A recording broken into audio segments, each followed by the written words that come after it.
Greetings, Earthlings, and welcome back to the house on 7th Street. I am Calvin McCarthy, and yes, I am finally back for Volume 3 of movies I really want to like. Now, before I get into this video, I would like to say that yes, I know it has been a little while since my last video, but same old story. I have gotten really busy. Of course, as some of you may know, I have a feature horror comedy film called Jesus, I Was Evil that I directed that will be coming out via Wild Eye. Probably within the next 6 months, and that has acquired some of my attention. Also, I've been working on some different projects here and there as an actor, and then, of course, this last weekend, if you follow my Instagram or my Facebook page or the 7th Street Productions Facebook page, which you should, you would know that we were just filming 7th Street Productions' newest horror comedy short film, Kurt versus Soup. Keep an eye out for that. I mean, hopefully it should be playing at some different festivals and eventually here on YouTube. So I got really busy. I've been editing, so, it's been a crazy month for me. But I'm back, and I thought, since I took a little hiatus there, that I would come back and do an episode for a series that seems to have had sort of a hiatus. So here it goes, Volume 3 of movies I really want to like. Now, of course, as I say in every video, these are movies that I want to like. I just don't like them as much as I figured that I would. I don't hate these movies. I still to this day get comments on these videos saying, how do you not like this movie? I like all of these movies. I just figured that I would like them more. I was a little hyped up for them. And there's something about it that I don't know, I figure I would like them more than I do. But these are all movies that I watch very frequently and give multiple opportunities to, and sometimes it even feels like I'm lying to myself that, I enjoy watching these more than I actually do. But without further ado, let's get into it with our first film, Luigi Cozzi's Contamination, a very 80s, very cheesy, very Italian horror sci-fi film that stars Ian McCulloch, who's really the highlight of this film. I mean, I'm a really big fan of his. I love him in Lucio Fulci's Zombie.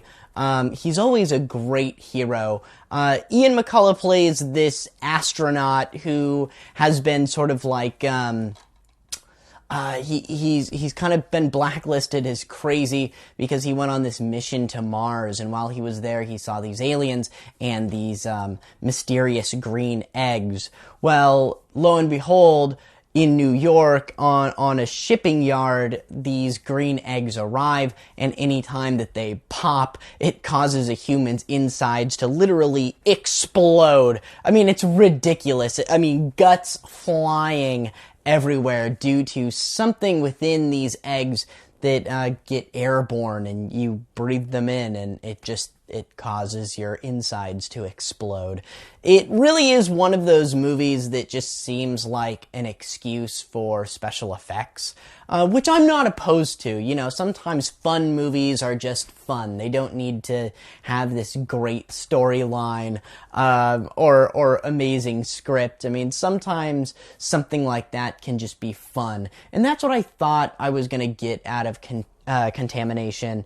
And I watch this movie pretty frequently, and every time I get about halfway through it, and I'm really bored, and I start thinking, I just don't like this movie as much as I think that I do. The gore in it is okay, but, if you're an Italian horror fan, you probably know that Luigi Cozzi is not necessarily well-renowned in the genre. He's kind of known as like a schlockmeister. And it's funny to me that somebody like a Claudio Fragasso, who's an Italian director that gets shit on, but I think has some pretty good work out there, at least some stuff that's, noteworthy, that he gets like this worst Italian director title. But then you have people like Luigi Cozzi out there making, this is probably his best film. in all honesty. That or maybe Paganini horror. There's just nothing about him that screams artiste to me. And, it's a bad sign when your best movie is, average at best. Okay, next one on this list is The Night Train Murders, which came off the heels of the success of Last House on the Left. There were obviously rape revenge films long before Last House on the Left, but that was really the one that made the genre popular, especially amongst the European crowds. And this was a European answer to Last House on the Left. I'm not the biggest fan of the rape revenge genre, although I'm a really big fan of Last House on the Left. But there was something about this one that I remember reading a review on this in an Italian horror book that I own, and I remember thinking that this movie sounded so deliciously sinister and mean-spirited, and I'm usually a fan of that kind of a movie, and it is sinister and mean-spirited, but I don't know, when you take all of the social commentary out of Last House on the Left, you're just kind of left with a hollow film that's there's no real twist to this. You don't really feel anybody get their comeuppance, and the way that the rapists are killed off in the end just kind of feels lackluster to me. The one thing about this film that I will give it credit for, and I do sort of enjoy, is the Krug character of this gang is a woman. She's actually like this really horrible, mean woman who kind of tricks these two, just kind of career criminals into going on this crazy psychosexual spree with her. And that part is fairly interesting.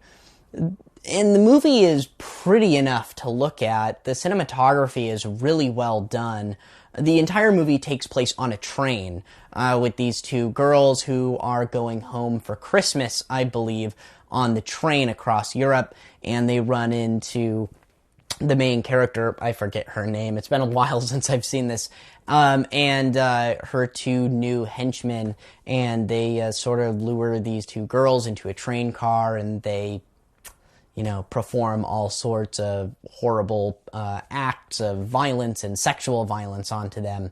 And then somehow they end up getting to one of the girls' parents' house, which it just, I don't know, the second half of this movie just feels lackluster, and you kind of start laughing at it. It definitely is something that just falls apart in the third act.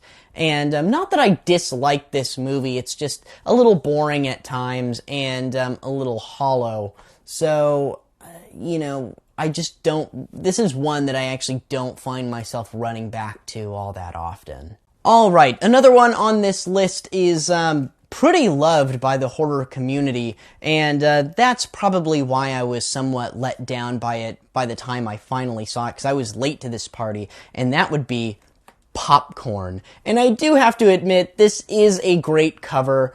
I know that most people get this on VHS. I believe that a Blu-ray was released for it, but it's since gone out of print. And this was never released on DVD, so it's always been kind of a coveted movie. And I always wanted to track this down. I always thought that I would really, really enjoy this movie. I mean, just for all the love out there. And I just didn't. It kind of it's sort of this Phantom of the Opera kind of story, but set in a movie theater a little bit. I've only seen it twice, just because the first time I saw it, I was really sort of let down, and then I decided that I should give it a second watch, and still just wasn't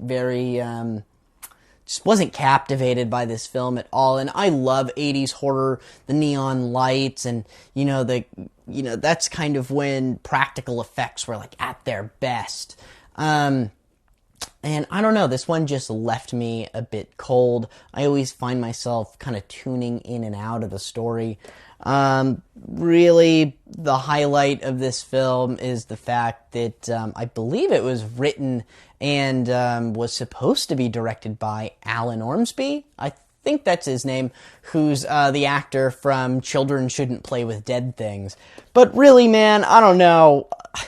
Great cover, but just not one of the better ones. But that could be due to the fact that it was a bit overhyped by the time I finally saw it. Alright, number 4 on this list is actually a movie by one of my favorite directors of all time, and that would be Lucio Fulci's Touch of Death. Man, I really want to like this one. It's, got the kind of cheesy gore factor to it. It's got a lot of really graphic scenes. It's kind of got a little bit of that Bill Lustig's Maniac kind of vibe to it, where we follow this killer and we kind of hear his inner thoughts. And basically what he's doing is he's going around and he's dating all of these rich, very ugly women and then being driven to kill them, and he's always changing his appearance. He's trying to get money to pay off the mob, and I guess that this is supposed to be, I've heard this recently, that it's supposed to be Fulci's attempt at a horror comedy, but it just doesn't come through. It's just the comedy, maybe I don't get it because I'm not Italian. Maybe it works better in Italy, but it just seems weird. You have these ugly women with mustaches, and it just doesn't make me laugh. If anything, I'm just going, why did they do that? What is that, a real mustache? The movie is just a little lackluster for me. I will admit, I watch it way more than I should. I always think that I'm really going to like it, or that maybe it's going to click for me, and it just doesn't. I sort of like the little twist ending with the shadow, but it's just weird. It has moments where it's not supernatural, and then it's supernatural, and it's kind of got like a crime drama feel to it, and I just... I don't really get it. One day, just like Cat in the Brain, I'm hoping that I get it. But that's another one that I watch pretty frequently, and I find myself going, God, I don't like this movie as much as I think I do. Alright, the last one on this list is one that I really, really want to like more than I do. And I liked it way more the first and second time that I saw it, and as time goes on, it just kind of sours on me a little bit. Now it's gotten to the point where I'm just not interested in it, and that would be Blood Diner. And I really, really admire the director of this film. Her name escapes me right now. But she is a Chinese-American woman. She did this, and she did The Being, right? The Being. Yes. And I think The Being is an infinitely more entertaining film. It's a monster film with Martin Landau. This is sort of a sequel. Well, it's not sort of. I mean, it was supposed to be like a direct sequel to Herschel Gordon Lewis's Blood Feast, with, these two kids who are like the nephews of the killer who's trying to do the Egyptian sacrifice and blood feast, and they grow up and they decide to continue on and perform this ceremony for this ancient Egyptian demon goddess.